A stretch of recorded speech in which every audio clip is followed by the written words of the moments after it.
মাইথন পশ্চিমবঙ্গ ঝাড়খণ্ড রাজ্যের মধ্যে সীমানা নির্ধারণকারী বরাকর নদীর ওপর নির্মিত পশ্চিমবঙ্গের সবথেকে সুন্দর ওয়াটার রিজার্ভয়ার এটি। এই মাইথন ড্যাম একটি খুবই প্রসিদ্ধ ভ্রমণের স্থান এবং আমি আমার পুরুলিয়া সফরে অন্য সব স্থানগুলির সাথে এটিকেও যুক্ত করে নিয়েছিলাম। তবে আমি পুরুলিয়া ভ্রমণে এটিকে যুক্ত করেছি বলে ভাববেন না যেন যে এটি পুরুলিয়ার মধ্যে অবস্থিত। পশ্চিম বর্ধমানে অবস্থিত এই জায়গাটি। তো চলুন আজ আমি আপনাদের ঘুরে দেখাবো পশ্চিমবঙ্গের মধ্যে ঘোরা আমার জীবনের সবথেকে সুন্দর একটি জায়গা এবং আপনাদের বলবো কিভাবে যাবেন এখানে সব ডিটেলস। সুতরাং সঙ্গে থাকবেন এবং ভিডিওটি যদি ভালো লাগে অবশ্যই ভিডিওতে লাইক দেবেন, চ্যানেলটিকে সাবস্ক্রাইব করবেন। So let's start. Good morning everyone. আজকে আমার জার্নির সেকেন্ড ডে এবং আজকে এখন যাচ্ছি হচ্ছে মাইথন ড্যামের উদ্দেশ্যে। সো আমি ভেবেছিলাম যে একেবারে ড্যামের ওখানে গিয়ে ভিডিওটা শুরু করবো, কারণ ঘুম থেকে উঠতে অনেকটাই লেট হয়েছে, সবাই রেডি টেডি হয়ে বেরোতেও আরও অনেকটাই টাইম লেগেছে। তো মানে টাইম পাইনি যে আমি ব্লগটা শুরু করবো। সো গাড়িতে তো ভাবলাম একেবারে এতে গিয়েও শুরু করবো মাইথনে। বাট মাঝখানে একটু দাঁড়িয়েছি, গাড়িতে একজন একটু অসুস্থ মতন হয়েছে, প্রেশার ফল করেছে, তো তার একটু সেবা শুশ্রূষা চলছে। তো ভাবলাম একেবারে সময় যখন আছে এখান থেকেই শুরু করা যাক ভিডিওটা। আর ওখানে গাড়িতে সেবা শুশ্রূষা চলছে।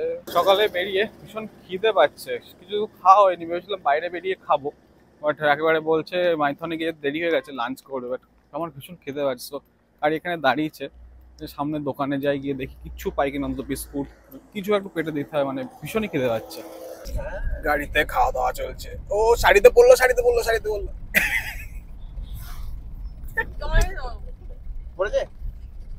কচুরি কাকা 3 পিস লাস্টে ছিল, তো 3টে কচুরি নিয়ে আসলাম, খেতে খেতে খাচ্ছি।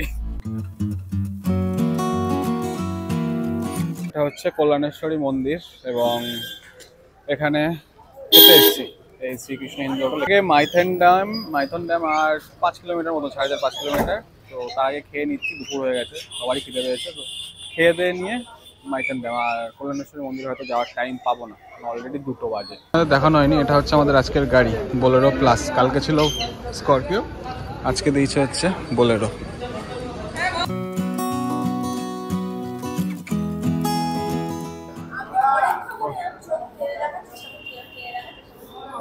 এখানে খাচ্ছি ফাইনালি। শরীর খারাপটা একটু বেড়েছিল, তো এখানে ডাক্তারের কথা জিজ্ঞেস করা হলে ডাক্তার বললো 3 কিলোমিটার দূরে হসপিটাল আছে, এখানে কিছু নেই।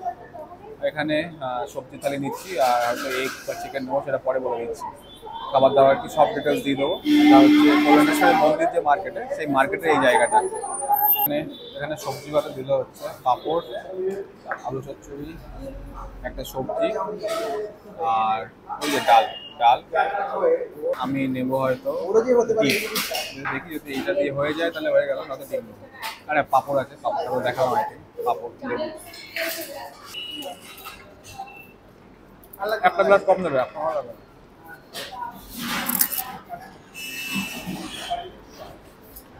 ডাল পাঁপড়টা খেলাম, টেস্টি আছে, ভালো। কালকের মতনই, কালকের থেকে একটু বেটার। অসাধারণ, আলু চচ্চড়িটা অসাধারণ, সত্যি সুন্দর, কালকের থেকে অনেক বেটার। খাওয়া দাওয়া কমপ্লিট। বাদ বাকি তরকারি সবজি সবই যেমন বললাম ভালো ছিল খুবই।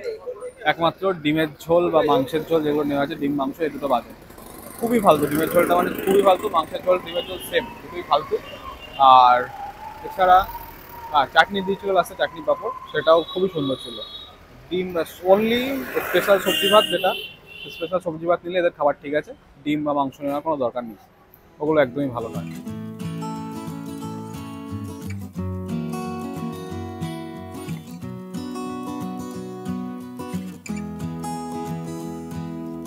মেহনতের পরে ফাইনালি মাইথন একটা স্টপে যে আমাদের পৌঁছলাম এবং এখান থেকেই আবার মোস্টলি ট্রেন হবে, কারণ শরীরটা খুব একটা ভালো ঠেকছে না। যাই হোক, জায়গাটা খুবই সুন্দর। যদি আপনারা মাইথনে এসে থাকেন তাহলে তো জানবেন, আর যদি না এসে থাকেন তাহলে অবশ্যই যেন আসবেন। চলুন গাড়ি থেকে নেমে আপনাদের পুরো ড্যামটা দেখাচ্ছি। মাইথন ড্যামে এর সামনে এসে ঝাড়খণ্ডের সাইডে এসে আমরা যে ড্যামে যে বোটিং হয়, বোটিংয়ে বিভিন্ন স্পট আছে, সেই স্পট হিসেবে বোটিং হয় এবং ভাবছি সবাই মিলে এটা করবো, কারণ আমাদের আর হয়তো ওই গড় পঞ্চকোট সাইডে ওইদিকে যাওয়া হবে না। সো কোনো জায়গায় যখন যাওয়া হচ্ছে না তাহলে এখানটাতেই ঘুরে নিই। এবং এখানে বিভিন্ন রেট আছে, তার মধ্যে আমরা 4টে স্পট নিচ্ছি। লকগেটে ঘোরাবে, তারপরে বড় দ্বীপ বলে জায়গা আছে, এখানে নামতে দেবে না, তারপর ছোট দ্বীপে নামতে দেবে, আর সবুজ দ্বীপ একটু দূরে। সবুজ দ্বীপে নামতে দেবে। এইগুলো ঘুরিয়ে টোটাল একটা বোটে 6 জন ধরে 2500 টাকা। আর যদি এছাড়াও আরও বিভিন্ন রেট আছে, যদি 3টে স্পট করা হয় ছোট দ্বীপে নামতে দেবে, বড় দ্বীপ আর লক গেট, এটা করলে 1200 টাকা। এবং শুধু সবুজ দ্বীপ করলে 1600 টাকা, যেখানে গিয়ে সবুজ দ্বীপে নামবে, ঘুরে চলে আসবে। তো এই হচ্ছে টোটাল রেট। এবং পিছনে দেখুন জাস্ট লেকটা কত সুন্দর লাগছে। এখানে এসে লেক দেখলে কিন্তু জলে নামতে অবশ্যই ইচ্ছে হবে। তো যদি এত দূর আসেন তো আমার মতে এটা বোট রাইডটা করে নেওয়া উচিত। তো চলুন দেখা যাক, আমি তো করছি, আপনার আমার সাথে চলুন আপনারা এবং ঘুরে নিন লেকটা।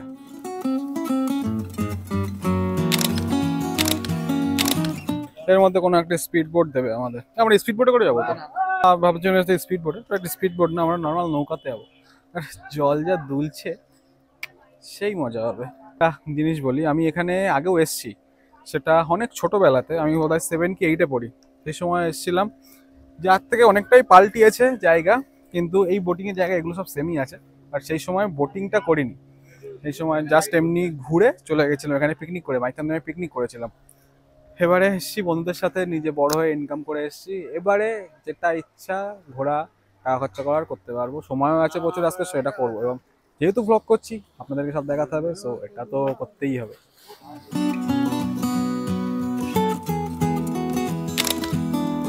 আর আগে লাইফ জ্যাকেটে কেমন ফিল হচ্ছে?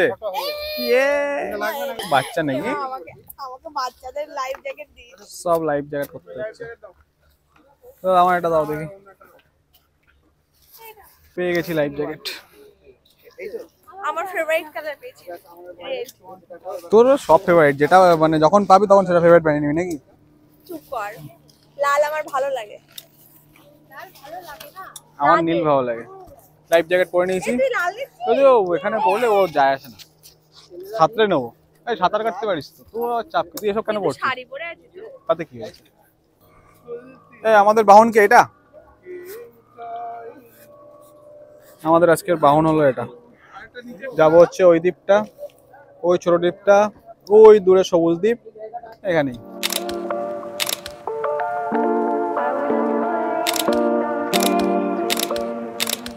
এই হলো ড্যাম, টোটাল ড্যামটা। এই ড্যামটা হলো ফার্স্ট স্পট, একটা স্পট এটা, 4টের মধ্যে একটা কমপ্লিট। বাট অসাধারণ কিন্তু ড্যামের ওপরে, ড্যামের লেকের ওপরে এই বোট রাইড অসাধারণ, জাস্ট কিছু বলার নেই। যদি রোদটা একটু কম থাকতো দারুণ ফিল হতো। এবং অসাধারণ ঠান্ডা একটি হাওয়া দিচ্ছে, জল পুরো সবুজ, জাস্ট এনজয় করার জন্য দারুণ।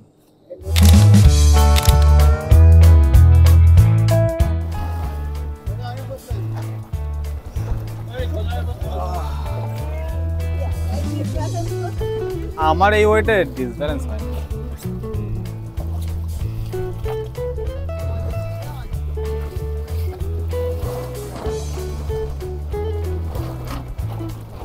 ফাইনালি পৌঁছালাম আমাদের সেকেন্ড স্পট, এটা সবুজ দ্বীপ। এই দ্বীপের নেমে প্রচুর ফটো তুলবো, 1 বছরের ডিবি বানাবো এখান থেকে। আমার 10টা ছবি তুলে দিলে তোর 5টা ছবি তুলে দেব। তুলতে হবে না তুই, আমি একা তুলে নেবো, তো তুলতে হবে না তুই যা। 5টাই খুব সুন্দর ছবি, বাঁধিয়ে রাখবি ঘরে বেডরুম। যাই হোক, এখন ছবির ডিল করছে, বাট এখানে ছবি তুলতে হবে। অনেকটা দূর চলে এসেছি, অনেকটা, সেই দূর থেকে, ওই দূর থেকে চলে এসেছি এইখানে। মাঝখানে এত ঘুম পাচ্ছিল, এত সুন্দর ঠান্ডা হাওয়া, সবুজ জল, হিচকোলে খাতি হয়ে নেই নৌকা, অসাধারণ। মাইথন ড্যাম বেড়াতে এসে এই রাইড মিস করলে মাইথন ড্যাম বেড়ানো বৃথা। পৌঁছে গেছি, চল নাম নাম নাম নাম, পৌঁছে গেছি, চল চল চল, পৌঁছে গেছি ফাইনালি। নামতে হবে, নেমে ঘুরে টুরে আবার 5:30টার মধ্যে আমাদের বরন্তি ঢুকতে হবে, সানসেট নয়তো মিস হয়ে যাবে।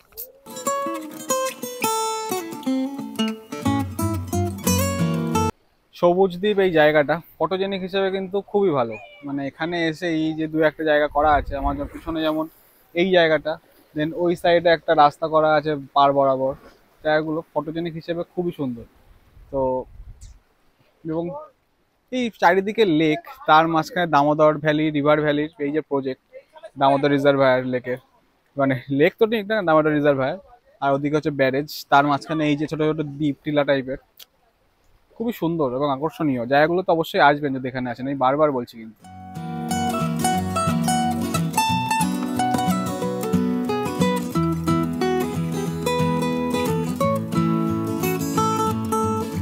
এরপর আরও কিছুক্ষণ সময় কাটিয়ে ফটো তুলে আমরা বেরিয়ে পড়ি পাড়ে ফেরার উদ্দেশ্যে, এমন সূর্যাস্ত দেখতে দেখতে।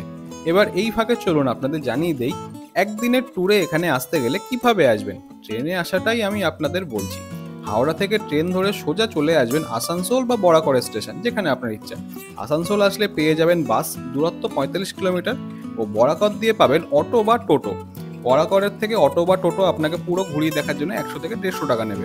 আমার মতে বরাকর স্টেশন দিয়ে আসাটাই আপনাদের বেশি সুবিধা হবে। এরপর মাইথন থেকে একটি দারুণ সূর্যাস্ত দেখে আমরা রওনা দিই ঘরে ফেরার উদ্দেশ্যে। মাইথন ড্যাম ঘোরা শেষ এবং এখান থেকে খুব দারুণ একটা সানসেট দেখলাম, যেটা ভেবেছিলাম বরন্তিতে আমাদের রিসর্ট থেকে দেখবো। এটা রিসর্টে যাওয়ার টাইম হলো না, কারণ যেখানে গেছিলাম নৌকাতে করে ফেরার সময় নৌকা মাঝখানে আটকে গেছিলো, মানে এত হাওয়া দিচ্ছিল নৌকা টানতে পারছিল না। লেট হয়ে গেল, সো ভাবলাম যেহেতু ওখানে যেতে পারবো না, সো বন্ধ থেকে সানসেট দেখে নিলাম। এবং পাঞ্চেত ড্যাম বা অন্যগুলো আর আজকে হলো না। সো পুরুলিয়া এই সাইডটা বাদ থেকে গেল, কালকে হয়তো অযোধ্যা সাইডের দিকে যাবো। এবং আজকের ভিডিওটা আমি এখানেই শেষ করছি, এখান থেকে এবার গাড়ি ছাড়বো। তো ভিডিওটি যদি এগুলো দেখে থাকেন, ভিডিওটি ভালো লেগে থাকে তাহলে অবশ্যই ভিডিও লাইক দেবেন, চ্যানেলটি সাবস্ক্রাইব করো। Till next video, stay safe, stay happy, keep watching, keep learning, keep subscribing, travel limitless. দেখা হচ্ছে পরের ভিডিওতে। Bye bye. মাইথন থেকে বেরিয়ে ভেবেছিলাম ডাইরেক্ট রিসর্টে ফিরবো, বাট দাদা আমাদের পাঞ্চেত ড্যামেও নিয়ে এসছে আমাদের, আমরা জানতাম না। বাট দাদা পাঞ্চেত ড্যাম বলছে এটা পাঞ্চেত ড্যাম। তো পাঞ্চেত ড্যামটা দেখা গেল রাত্রে দেখছি লাইটিংয়ে। আপনারা এই ভিউ অন্য চ্যানেল হয়তো পাবেন না, রাত্রের পাঞ্চেত। বাট ট্রাভেল লিমিটেডের সাথে আছেন, সো এসব অনেক কিছু দেখতে পাবেন। সুন্দর, বাট হ্যাঁ দিনের বেলা যে ভিউটা পাওয়া যায় সেটা হয়তো পাচ্ছি না। বাট মাইথনে তো আমরা যেটা পেয়েছি সেটা অসাধারণ। মাইথনের মতন অতটা সুন্দর না এই পাঞ্চেত ড্যাম। তো পাঞ্চেত যদি আপনারা আসেন অবশ্যই মাইথনটাও ঘুরে আসবেন এখান থেকে একটুখানি। অ্যান্ড রাতের পাঞ্চেত সত্যি সুন্দর, দিনের বেলার মতো অতটা না, বাট সুন্দর। এই সাইডটা পুরো জল, এই সাইডটা পুরো 3.5 কিলোমিটার লম্বা, 3.5 কিলোমিটার। এবং এই ড্যামগুলো কিন্তু ডিভিসির আন্ডারে পড়ে, দামোদর ভ্যালি কর্পোরেশন। ভারতবর্ষের সব থেকে মানে নাম করা যে হাইড্রো পাওয়ার প্রজেক্টগুলো আছে তার মধ্যে কিন্তু এই ডিভিসি কর্পোরেশনের, এই দামোদর ভ্যালি কর্পোরেশনের এইগুলো অন্যতম। খুবই সাকসেসফুলি রানিং এই ড্যামগুলো। মাঝে এই ড্যামটাতে প্রবলেম হয়েছিল, একটা লক গেট খুলছিল না, সেটা সারাই করে বর্তমানে আবার ঠিকঠাক করে নিয়েছে।